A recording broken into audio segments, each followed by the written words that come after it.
Yo, yo, yo, yo, yo, what it do? What it be? All it's your boy Agent ANT, Revenue Spell Block Agent C.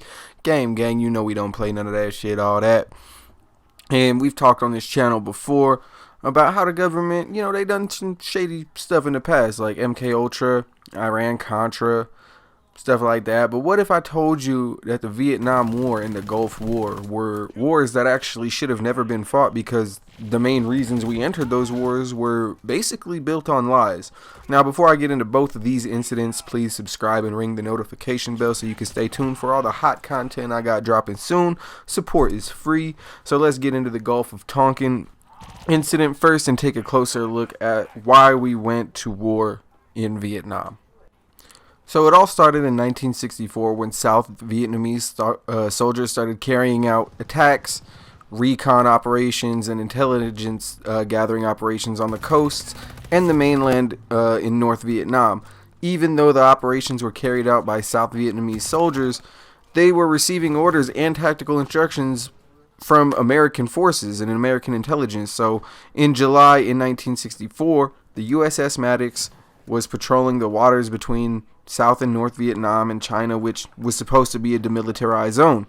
But then on July 30th, South Vietnam boats and commandos started attacking a North Vietnamese radar installation, and when North Vietnamese boats and troops started to pull up in retaliation, the USS Maddox retreated in order to avoid any conflict, and it's unclear if whether or not the USS Maddox's crew knew that South Vietnam was under orders from the US at the time. So a day after all that goes down between the North and the South Vietnamese soldiers, the USS Maddox was sent back into the area where the initial fight took place just a day earlier on August 1st in 1964. Well, 3 days later, on August 4th, 1964, the USS Maddox intercepted a report that supposedly revealed that North Vietnamese boats were planning on pulling up on the USS Maddox and the USS Turner Joy, which the Turner Joy had been dispatched to give support to the Maddox in case this exact thing happened. In case any Vietnamese soldiers were to pull up, the Turner Joy was there to lend the Maddox fire support and all that.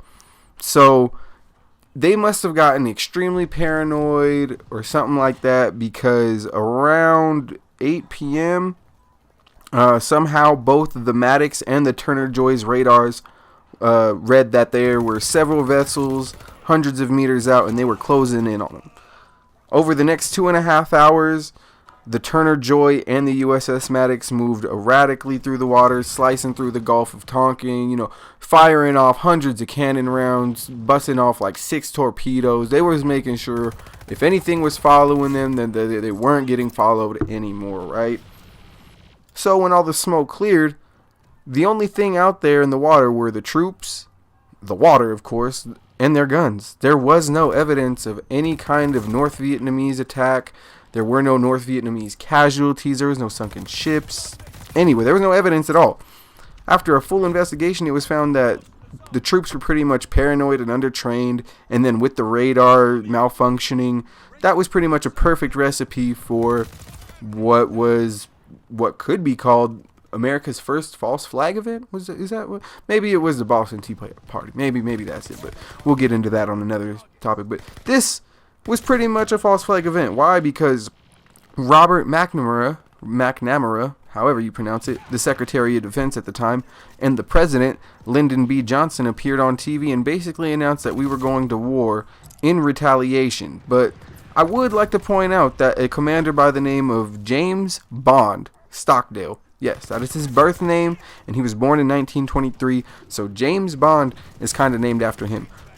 Commander James Bond Stockdale had his doubts about going to war and even said that we were about to go to war with North Vietnam under false pretenses, which we absolutely did.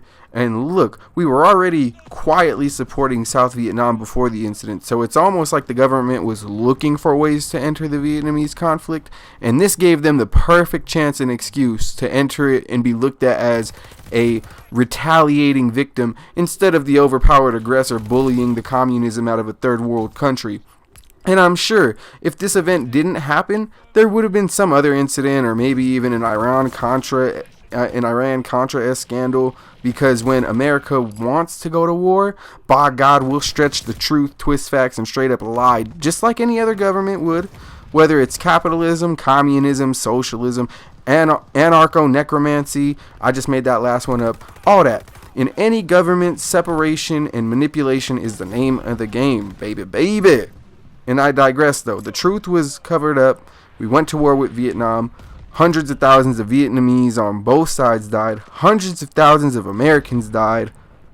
All over a lie. And I'm sorry, because I'm going to get into a little bit of a rant here, but we had an 18-year-old who some people say the 18-year-old is a kid. You're not fully developed brain-wise yet. We had 18-year-old men, boys, kids, whatever, go overseas under the guise of serving their country and protecting their country.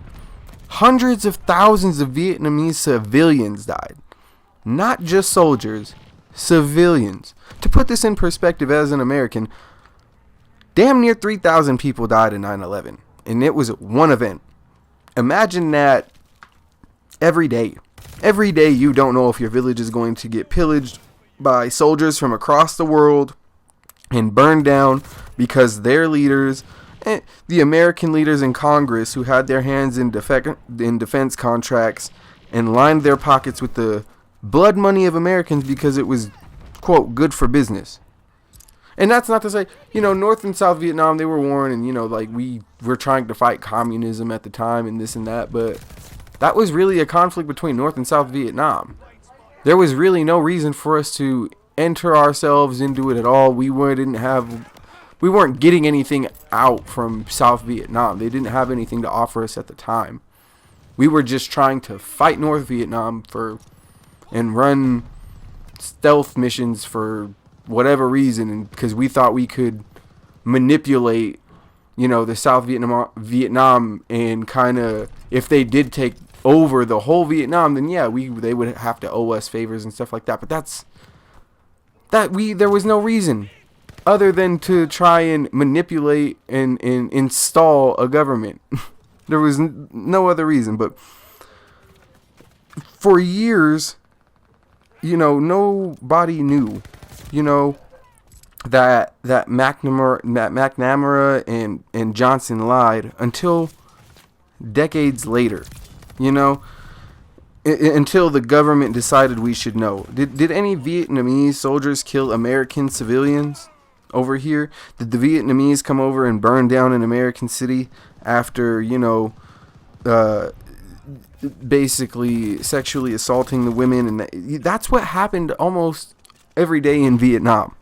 Not every soldier did it, but you know how many cases of it happening in Vietnam have been exposed, where a whole village was wiped out, burned down?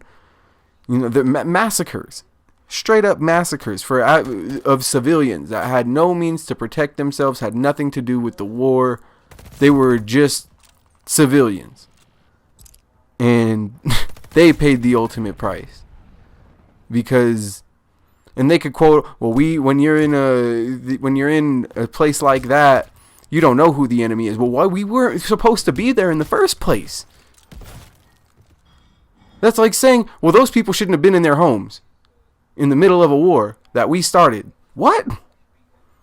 It's sick how someone or people will try to justify murdering and doing and defiling women in the name of patriotism. It's sick. It is absolutely sick.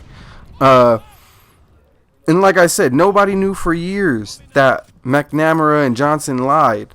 It didn't come out until, decades later in declassified documents, Not, like I said, not every soldier, and not every troop did that or whatever, but it happened. Did it happen here in America? No.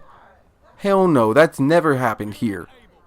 That's never happened to where a foreign entity invaded our land and just started burning and pillaging American cities and doing that to our women. Like, come on now, y'all. And like I said, McNamara and Johnson were never charged with anything. Muhammad Ali got to spend his prime years in prison for not going to war for a country that not only wouldn't let him into a white restaurant, but lied to the world and sacrificed people's lives for monetary and personal gain. It wouldn't be the first time. It wouldn't be the last time. I mean, Vietnam was really just the government stumbling into a lie that they could tell. Let's look at how we got into the Gulf War and used false testimonies as literal propaganda. Like 25 years after America inserted itself into the Vietnamese Civil War, and just under a decade after the Iran-Contra scandal, which saw America do drug deals with Nicaraguan rebels and exchange weapons with Iran in the 80s, under the direction of Ronald Reagan, of course. Now his vice president, it was his turn to lead his own scandal. Fast forward to October 10th, 1990. Ronald Reagan's vice president, George H.W. Bush, is now the president, and Iraq is invading Kuwait. And the Kuwaiti ambassador to the U.S. goes before Congress, pleading for support in Kuwaiti. And after his testimony, a 15-year-old Kuwaiti girl named Naira goes in front of Congress and gives an eyewitness account of Iraqi soldiers storming a Kuwaiti hospital and taking Kuwaiti babies out of their incubators and leaving them to die on the ground. Sick sight, sad story, right? Well, the president heard this, and 3 months later we were in the Gulf War, despite the Gulf War ending in 1991. It was only a year. America's presence never left the Middle East since the 90s. In fact, we would have more reason for conflict 10 years later, after the events of 9/11. And the rest is history on that. But really, the whole reason we went to the Middle East in the first place was based on a whole lie. The whole entire first place, the reason we went there in the first place. Lie. Human rights groups investigated and found no evidence of Naira's claims. And little did anyone know, she was the daughter of the Kuwaiti ambassador, who also testified at the same hearing. Now, of course, again, all of this didn't come out until years later when we were already balls deep in trying to bring peace to the Middle East. And if Naira's testimony were told today, it could easily be debunked. With all the technology and rapid spread of media, it would be proven either to be a truth or a lie very quickly if no one could substantiate her claims, especially in this day and age. But then again, I say that, and people nowadays will fucking believe anything. Some of the most gullible, it's crazy. And the people who told us not to believe everything on the internet will believe anything a deranged 70-year-old man tweets. It's fucking crazy. But it's neither here nor there. I digress again. So again, we entered the Middle East, still there to this day, and it's all based on a lie that a 15-year-old girl told, who was the daughter of a Kuwaiti ambassador, and clearly they had an agenda. They were not trying to be overtaken by Iraq or Iran, whichever one. I'm sorry. I'm pretty sure it was Iran. But isn't it the same place? Maybe I'm being ignorant. It could be the same place. Maybe I'm being ignorant and they're not the same place. I'm sorry. For anybody who lives in Iraq and Iran, or the one country of Iran, I'm sorry.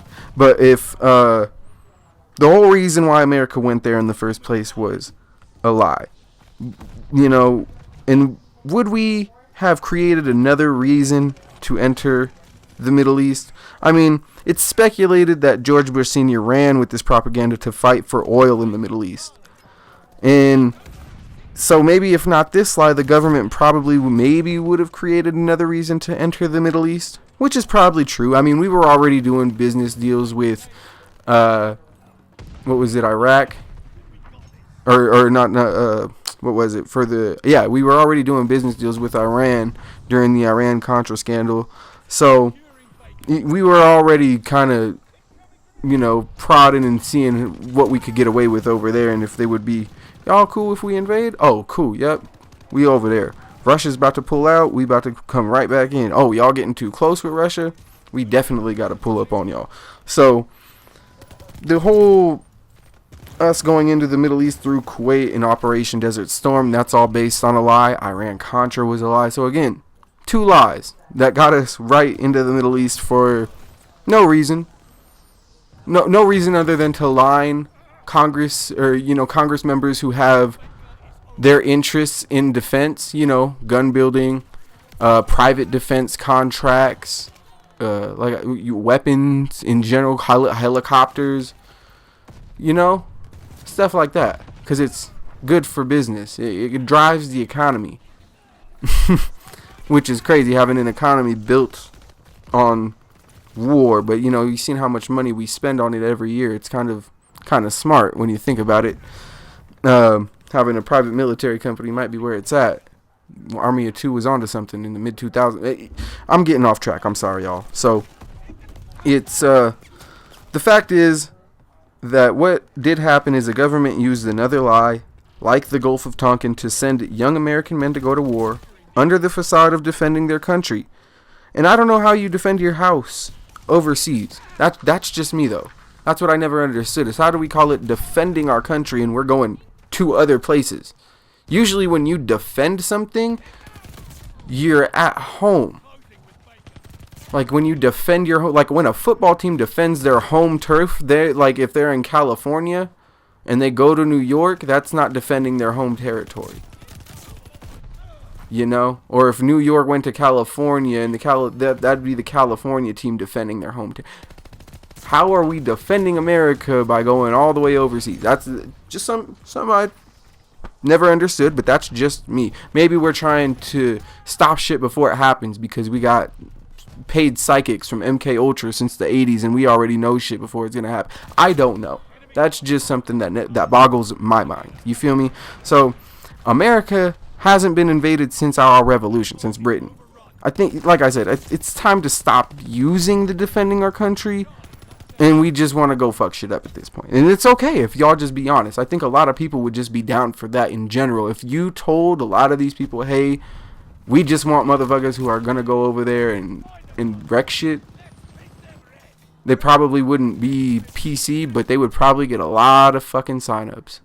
And I mean, I know you need to pass mental and physical tests to be in the army, but I mean, I've seen some of the people that come out of the army. I think they need to do yearly tests on that. Just like the police need to do yearly or even every 2 years physical and mental checks so they stop, you know, killing civilians. Not just colored civilians, white civilians. Just stop killing civilians, police. How is it that hard? Especially unarmed ones. If you're scared, go to church. Don't be a police officer. I'm getting off topic. I'm sorry, y'all. But like I said, Pearl Harbor and 9/11 were tragic events, but they weren't full-scale invasions like what Russia is doing to Ukraine right now. With how much we spend on our military and defense, it would take balls and luck to try and invade through the air, the sea, invisibility cloaks. We're seeing through all that. America don't, like, we seeing through all that shit. Don't even try and pull up, because you getting smoked before you even touch down, son. Like, this is how I see it. We play a lot of, we comfortable playing home games. And, you know, sometimes our away games, we start them for no reason, like Vietnam. And we still in the Middle East, not really making a change or a difference or anything like that. But that's neither, again, I'm ranting at this point and I apologize. But like I said, to invade America, like, it's the chances of America getting invaded like we did Vietnam or Kuwait or the Middle East or Mexico or any of that stuff, it would, like I said, it would take a country or multiple countries teaming up, and it would take some luck. Some EMP grenades, something. Even then, bro, our response time is crazy. We locking down all major points. You feel me? And even if you try to run up on some of the civilians, oh my gosh. Oh my god. I wish somebody would try, and I get it's the Middle East, so it probably wouldn't happen. Somebody try and invade New York, California, Chicago, please. Give some of these gang members a reason to team up against a force. Like, you think it's, and they're like, oh, gang members versus a trained force? Bruh. Who, like I said, home games. You think guerrilla warfare only exists in the jungle? We got street jungles around here. You don't hit the right alleyway or the cut, bro, your whole squadron, battalion getting cooked. You seen Rondo with the rocket launcher in 2014, bro. We was not playing. No, I'm just playing. But let me stick to the topic. I digress. We've literally invaded Vietnam, the Middle East, killed hella civilians, whether it be our troops or drone strikes, and wonder why, you know, people around the world hate us and look at us like we're privileged. Some may say, well, that's war. And that's easy to say when you can wake up, hear an airplane or a siren, and still think you're safe, and not worry about napalm burning down your village or a drone strike destroying your place of business and or work. You know? Because there might be a high value target in there, quote unquote. You know? But when it comes out that the whole reason that the Middle East conflict in Vietnam was a lie, that means men and women sacrificed their lives for a lie. Whatever they got accomplished, whatever they got done, you could say America's safer and we got the bad guys. It was all based on a lie to begin with. Were they really our bad guys? They didn't do nothing to us. The Gulf of Tonkin, nobody even died. It was literally just a bunch of fucking scared, paranoid, undertrained troops shooting out in the middle of the fucking Gulf of Tonkin, and then we go to a whole full-scale invasion helping out the South Vietnam, I want to say. Yeah, because we didn't fuck with North Vietnam. Had motherfuckers dying on the Ho Chi Minh Trail on a daily. Because we didn't want to admit, hey, we was out there shooting at ducks. Crazy. And really the reasoning for both Vietnam and Desert Storm is less about America trying to be the world police and more about the lengths Congress will go to line their pockets, since they have their hands, like I said, in defense contracts, military contracts, weapons contracts, weapon deals, which may at times make people say, well, if the government can lie about this, what else will they lie about? You know, emails, a school shooting. It's important to ask questions. I do say that because the government has lied before. But that's where you're going to see finding a balance between gullibility and critical thinking is key. And you have to be compassionate, because we as Americans can't ask people to be compassionate about 9/11 and our troops while mocking civilian deaths or downplaying civilian deaths like they deserved it. We can't do that. You know, it doesn't work. Beggars can't be choosers. You feel me? It was 9/11 and Pearl Harbor, sad things that happened in our country, absolutely. But you have to educate yourself about some of the massacres we've done overseas from our military and our government that have been sanctioned, and people really don't go to jail or face consequences for that. And people have to see that or know about it, or even people were witnesses to it or heard about it in the next village over. They know. And for them to see, oh, they're not getting punished for it, or, you know, they see some, you might see it online because the internet is global. You might see motherfuckers say, well, those people deserved it. Those people deserved it. Why? Why do they deserve it any more than you do? Or that you don't? What makes you think you don't deserve that? What? That's crazy to think about. Or even like, well, their country doesn't believe in our Christian God, so, you know, they gotta go. What? That's not something the Christian God would really agree with. I thought he was a God of peace. You know, same thing with Muslims and Allah and blowing themselves up or killing civilians or blowing up places of business because they don't agree with their ideology. It goes both ways. Religious extremism is toxic, no matter which way it goes, what the name is on it. You feel me? Whether it be a cult or a real religion, whatever. You know? Harming people in the name of a deity, and I don't want to say the fault because I don't know what the real truth is. But harming somebody or thinking somebody is less because they don't see the same religious views as you is toxic. That's crazy. And I know the word toxic is overused, but it's fucking dangerous. Is what it is. It's a dangerous mentality to think of someone lesser than you based on an ideology, skin color, whatever. We are all the race of humans, bro. And we live in a fucking spinning ball of water and land. Like, we are... It's crazy that we're here and that, like, we even are paying bills, or like we're living in these social constructs. Some of them are necessary, for sure. Because I think as history goes by, I think you see, or if you study history, you know what the fuck being a decent human is, or what compassion is. Even though, you know, it's a man-made construct, compassion is something that the human mind has made up, but so is hate. You know, it's a duality. You got to find a balance and stuff. You know, do people out there probably want to harm you just for being you? Probably fucking not. Unless you do something to them. You know, do people are out there just fucking crazy for no reason? Absolutely. Random shit happens every day. But when the government out here lying and pulling strings, it kind of make it hard to sympathize with motherfuckers who want you to feel bad. You feel me? And I know I just, like I said, went on a little rant and a tangent, and I'm sorry, but this is my final point, you know, and I'm getting a little over time. I find it ironic at times when people don't trust the government but want us to respect the troops.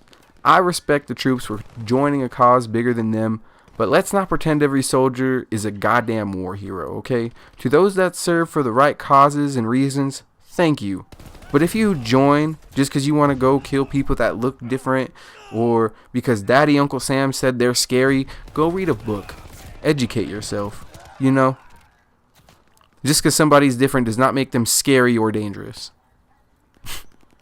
And that's something I learned. Maybe a little, not soon enough. I mean, I did learn it now, but I'm glad I did. But I wish I would have learned that a long time ago. Because, I mean, I think we've all had our ignorant moments. And, like I said, some men were too scared to say my bad. And hundreds of thousands, if not millions of lives have been lost. Because some old men were too scared to say my bad. Or they just wanted to make more money. And had no problem sacrificing young lives to get it. Just imagine how many young American men and women, plus Vietnamese and Middle Eastern lives have been lost over a fucking profit margin. I'm not talking going back and going all the way back to just the recent wars that America's been in. How many lives have been lost over these lies? Over old men wanting to make money, or because they can't admit they're wrong. And it's kind of like I was saying earlier, we can't ask for compassion without being compassionate. Like, it's okay to not trust your government and okay to ask questions and not believe what they say, but when you are denying the truth in your face and it differs from what you believe and you can't accept that, that's different. For example, the Sandy Hook stuff, and for people who still are thinking that it's a false flag event and that shit wasn't real, or these were paid actors, these parents were paid to act like their kids died, like, that's crazy to keep running with that narrative after however many years. Like, we seen these kids' funerals. You know how many school shootings have taken place since Sandy Hook? Were those faked too? Did all those were the kids in Columbine? Were those the first crisis actors? Like, what is? You have to think. Like, use critical thinking. If we've seen a crazy motherfucker shoot up a school before, and then to bring it back to, oh well, they want to take our guns away. Well, tell me when they started just going door to door and taking away guns. Tell me when. I'll wait. I live in Colorado. I ain't never had somebody knock on my door and say, well, we're taking your guns away because the Democrats won, and you know what that means. We'll give them back to you when the I've never seen that. I've never heard of that happening. But it's this scare tactic that, oh, they're gonna come for our guns because these school shootings keep happening, and is it a hot topic in America? Absolutely, because some of these kids get the guns legally, some of these kids get the guns illegally. It's a tough situation to be a part of, and now people are like, well, we want our teachers to be armed, and it's just ludicrous. It's just absolutely ludicrous that no one is talking about the real. Like, it's a mental health issue. These kids need help. They need to be talked to. To say that A kid just woke up one day and just showed no signs before. He was a quiet kid. No, these guys almost always exhibit some sort of sign beforehand, before this shit all happens. Whether they talk about it, whether they... And some people take it as a joke. I had a kid that I went to high school with who had, you know, this notebook where he would draw about shooting and killing these kids that were bullying him because he was getting bullied. No cap. He was getting bullied to the point where he was drawing like the people he wanted to kill and had, you know, shit like that. And we all saw it as a joke because he wasn't this big brooding kid. He was just a little nerdy kid, you know. No one really thought nothing of it. But what if he did? What if he did? You know, and everybody just ignored the signs, you know, and everybody thought it was a joke until it wasn't. You know, so we got to take situations, especially mental health, which I believe has not been taken seriously in America. Look, case in point, Kanye West and Antonio Brown, but that's a whole nother thing. Whole nother two completely different stories. But we have to be compassionate, and to not be compassionate and expect compassion from others for what we believe in or what we feel happened is ridiculous. Because you have to look at sides from both. There's two sides, there's three sides to every story. One person's side, the other person's side, and then there's the truth. One, you know, perspective is crazy. Perspective is reality. And we don't know. Like I was just telling my homie, we don't know how what we've been told is propaganda. We don't know. We think of Russia as, you know, these poor, crazy people. Same thing with the, what is it, North Korea. But we don't know. We've never been there. We just know what we've been told and what we reported. And they, especially in the Middle East and North Korea, they have propaganda too. They say Americans want to kill you too. Americans want your land. They want to change your way of life. And we're getting told the same thing, that the Middle Eastern, you know, the Islamic terrorists, they want to kill us. They don't believe in our Christian way of life. But not everybody in America is Christian. So it's like, bro, the propaganda goes both ways, but at the same, you can't fall for any of it. You know, you gotta see the middle ground towards all of it and just realize, I do salute the troops and all the sacrifices that they do make. You know, are all of them bad? I'm not saying every soldier bad or every soldier commits war crimes, because some of them do it nobly. And for the ones that do, I do salute you, because they do believe in that they're doing something for a higher cause or for the right cause. You know, it's just like those people kind of that donate to charity. They want to help in the best way they think they can. The charities pocketing most of that money for their CEOs? Yes.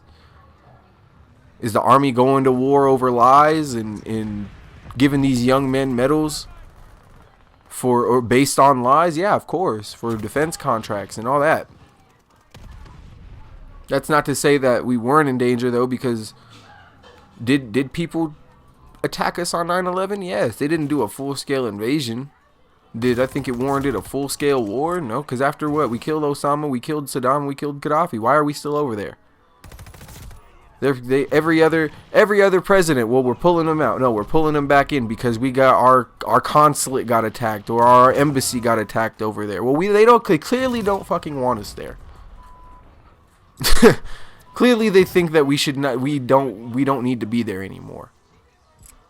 Because it's always going to be something. If we don't agree with something over there, we're going to try. For what? It's not our problem. It's really not. And if we want to help the people that are over there, then we need to start training and arming the people that are over there. But it's crazy because the people that we keep arming to defend themselves, they keep going against us. We're the common denominator that keeps everything in flux. Would the ship still be in flux if we're not there? Yes. So what is the difference? What are we really helping over there? You know, not helping our cause, that's for sure. But that's just my opinion. And that's what happens when you go to war based on lies, is that it's hard to get support, and it's hard for people to think that, well, we're the good guys in this situation when they've done 9/11, and they've attacked our embassy over there. They've done nothing to us in 20 years. 20 years. And we're still killing them, and they're still killing us over there for something that happened 20 years ago. And the leaders that did it aren't even around anymore. And and those same people will mock gang members for carrying on a 20-year war for a family member that was killed. They look at that like that's stupid. Well, why are so many young men dying in Chicago? Because they killed this motherfucker's brother 3 years ago. That's why. Same reason why motherfuckers go back. Oh, they killed my uncle, so I'm going to go fight and I'm going to carry on my name. And shit like that. It's legacy shit. It's tribalism, which is something we never evolved past. But I'm running out of time for this video. I'm sorry for the rant. It's been your boy Agent ANT.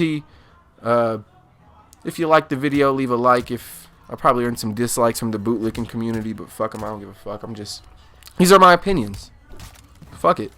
Be safe, y'all. Don't get smoked. Sub. Stay tuned. More hot content dropping soon. I'm out. Peace.